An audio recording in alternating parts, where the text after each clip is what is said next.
inside the stadium, and on the outside, wearing the yellow helmet, is Andreas Johnsson. Another mouth-watering lineup for heat number 2. Chris Holder, though, mighty impressive in heat number 1.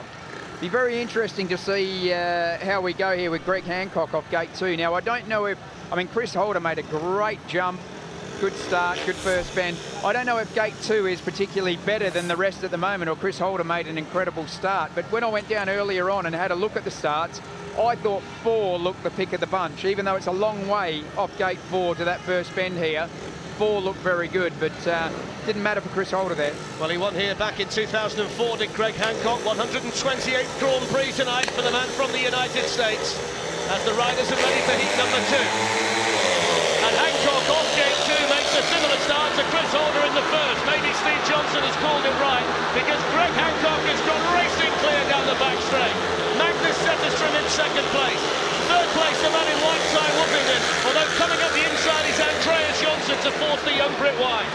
Ty Woofingen got caught napping there, but then he's nipped back up the inside of Andreas Johnsson. He rectified his mistake, and he's keeping it nice and tight here on the inside. And I think early on, that's what you've got to do. Don't try and go out too wide and leave any gaps. Greg Hancock is a mile clear. Woofingen and Johnsson battling in the back for the minor places as Greg Hancock sweeps around to start his final lap of this second heat in the Millennium Stadium here in Cardiff.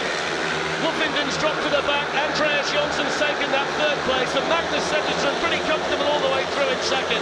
But it's all about Greg Hancock, and it's all about gate number 2 for the opening 2 races here in Cardiff. Hancock romping clear to win as convincingly as Chris Holder, Steve Johnston.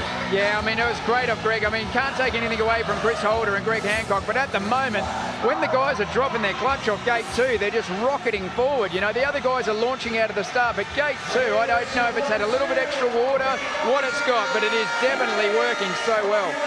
Greg Hancock celebrates, and here's the cheers of the crowd. And the result of heat number 2, confirmation of a win for Greg Hancock. 3 points, a flying win for the man from the USA. Magnus Zetterström with 2 points in second. Andreas Johnsson in third. And Ty Woofingen, who had to work very, very hard to finish last in that race. He had a right battle with Johnsson at the back. He did have a battle, but he passed Andreas Johnsson on the inside and then moved up the line, and Andreas returned the favour. But look at Greg there. Look at that front wheel just lifting off the ground. I mean, the first 4 bike lengths, Greg's front wheel wasn't even... Look at this. As he goes out of the start, he's just driving all the way, just working it to the first bend. The front wheel wasn't even touching the ground, and from there was no looking back.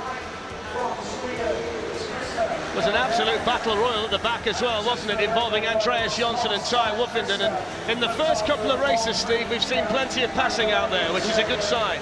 We have, and that's what we want to see. Look at Ty come up the inside there of Andreas Johnsson, but then the mistake that Ty made was he drifted wide and left exactly the same gap for Andreas Johnsson to come up the inside on the same piece of track that Ty passed Andreas on. And there we see the smooth style of Greg Hancock and the pump of the fist as he crosses the finish.